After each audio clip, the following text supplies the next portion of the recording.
કેળાના ભજીયા 4 નંગ પાકા કેળા, 1 વાટકી ચણાનો લોટ, પા ટીસ્પૂન હળદર, પા ટીસ્પૂન લાલ મરચું પાવડર, પા ટીસ્પૂન હિંગ, મીઠું સ્વાદ મુજબ, પાણી જરૂર મુજબ, તળવા માટે તેલ, ગાર્નિશિંગ માટે ગ્રીન ચટણી, કેચઅપ.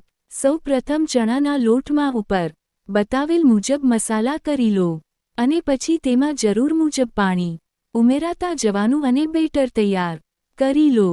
પછી તેને થોડીવાર માટે રહેવા દો. હવે એક પેનમાં તેલ ગરમ કરવા મૂકો. જ્યાં સુધી તેલ ગરમ થાય ત્યાં સુધીમાં આપણે કેળાને સમારી લેશું. ધ્યાન રાખો કે કેળાને અગાઉ સમારી નહીં લેવાના. જ્યારે આપણે ભજીયા બનાવવા હોય ત્યારે જ સમારવા. તેલ ગરમ થઈ જાય પછી તેમાં આપણે કેળાના ભજીયા તળી લેશું. લાઇટ બ્રાઉન કલર ના થાય ત્યાં સુધી તળવાના. હવે કેળાના ભજીયા તળાઈને તૈયાર છે. તેને આપણે ગ્રીન ચટણી અને કેચઅપ સાથે ગરમ ગરમ સર્વ કરીશું.